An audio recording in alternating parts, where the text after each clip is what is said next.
ಬರಬೇಕು. ಮತ್ತೆ ಡಿಸೇಬಲ್ ಇದ್ದಾರೆ ಅವ್ರನ್ನ ಸಹ ಮುಂದೆ ಬರಬೇಕು. ಡಿಸೇಬಲ್ ಬರ್ಬೇಕಂದ್ರೆ ಯಾವ ತರ ಬರಬೇಕು? ಬರೇ ಸಹಾಯ ಮಾಡ್ತೀವಿ ಪೇಪರ್ ಅಲ್ಲಿ ಆಗ್ಲಿ ಘೋಷಣೆ ಮಾಡಿದಕ್ಕೆ ಹೋಗಲ್ಲ. ಆರ್ಥಿಕವಾಗಿ ನಿಜವಾಗಿ ಅದು ಏನಂತ ಇಂಪ್ಲಿಮೆಂಟೇಷನ್ ಆಗ್ಬೇಕು. ಯಾವಾಗ ನಿಜವಾಗ್ಲೂ ಇಂಪ್ಲಿಮೆಂಟೇಷನ್ ಆಗುತ್ತಾ ಅವಾಗ ಸೊಸೈಟಿ ಇಂಪ್ರೂವ್ ಆಗುತ್ತೆ, ಇಲ್ಲಂತ ಆಗೋದಿಲ್ಲ. ಬರೀ ಅವನಂತರ ಮಾಡೋದು ಎಲ್ಲ ಈಸಿ, ಬಟ್ ಇಂಪ್ಲಿಮೆಂಟೇಷನ್ ಮಾಡೋದು ಅದು ಕಷ್ಟ. ಸೊ ಅದಕ್ಕೆ ಇಂಪ್ಲಿಮೆಂಟೇಷನ್ ಮಾಡಿದ್ರೆ ಅದಕ್ಕೆ ನಾನೇನಾಗುತ್ತೆ ಅವಾಗ ನಿಮ್ಗೆ ನಿಜವಾಗಿ ನಿಮ್ಗೆ ನ್ಯಾಯ ಸಿಕ್ಕಂಗಿಲ್ಲ ಅಂತ ಇಲ್ಲ, ಹೌದಲ್ವಾ? ಸೊ ಅದಕ್ಕೆ ನೀವೇನ್ ಮಾಡ್ಬೇಕಂದ್ರೆ ಈಗ ಸರ್ ಹೇಳಿದ ಪ್ರಕಾರ ಈಗ ಮಧ್ಯದಲ್ಲಿ ಈಗ ಕೋಲ್ಕತ್ತಾದಲ್ಲಿ ಆಯ್ತಲ್ಲ ಘಟನೆ ಸರ್ ಅಂತ ವಿವರವಾಗಿ ಹೇಳಿದ್ರು. ಅದೇ ತರ ಏನಂತ ಹೇಳಿದ್ರು ಅಂದ್ರೆ ಎಲ್ಲಾರು ಮಿನಿಸ್ಟರೇ ಬಂದಿದ್ರು ಅವರಿಗೆ, ಎಲ್ಲಿ ಕೂತಿದ್ರು ಅಲ್ಲಿ. ಸೊ ನೀವ್ ಎಲ್ಲಿ ಇದ್ದೀರಾ ಅಲ್ಲಿ ಅವರೇ ಬರಬೇಕು. ಅಧಿಕಾರಿಗಳು ಬಂದು ನೀವು ಅವರ ಹತ್ರ ಅಧಿಕಾರ ತಗೋಂತ ಇಲ್ಲ. ಅಧಿಕಾರಿಗಳ ನೀವು ಚುನಾವಣೆಯಲ್ಲಿ ಗೆದ್ದು ಕೊಡ್ತೀರಿ, ಹೌದಲ್ವಾ?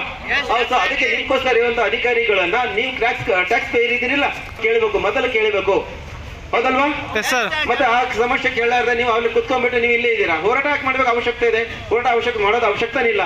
ಅವ್ರು ಕೇಳಿದ್ರೆ ಅವ್ರು ಕೇಳ್ತಾ ಇಲ್ಲ ಅಂತ ತಾವು ಹೋರಾಟ ಮಾಡ್ತಾ ಇದ್ರಿಲ್ಲ. ಸೊ ಅದು ಕೇಳ್ತಾ ಇಲ್ಲ ಅಂತ ಹೇಳಿದ ನಂತರ ತಾವು ಹೆಂಗ್ ಮಾಡ್ಬೇಕಂದ್ರೆ ಈ ಹೋರಾಟನ ಅವ್ರ ಕಿವಿವರೆಗೂ ಹೋಗ್ಬೇಕಂದ್ರೆ ಜೋರಾಗಿ ಇರಬೇಕು, ಹಿಂಗೆ ಇರಬೇಕು, ಒಟ್ಟಿಗಾಗಿ ಇರಬೇಕು. ಅದು ಸರ್ ಹೇಳ್ತಾ ಇದ್ದ ಎನ್ಎಫ್ಟಿ ಇದನ್ನ ಏನ್ ಮಾಡ್ತಾ ಇದ್ರು ಒಳ್ಳೆ ಕೆಲಸ.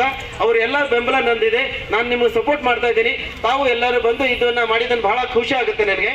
ಇದನ್ನ ಮತ್ತೆ ಇದು ಮುಂದೆ ಕಂಟಿನ್ಯೂಷನ್ ಆಗ್ಬೇಕು, ಇಷ್ಟಕ್ಕೆ ಬಿಡಬಾರ್ದು.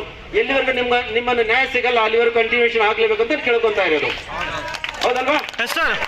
ಧನ್ಯವಾದ, ಥ್ಯಾಂಕ್ ಯು.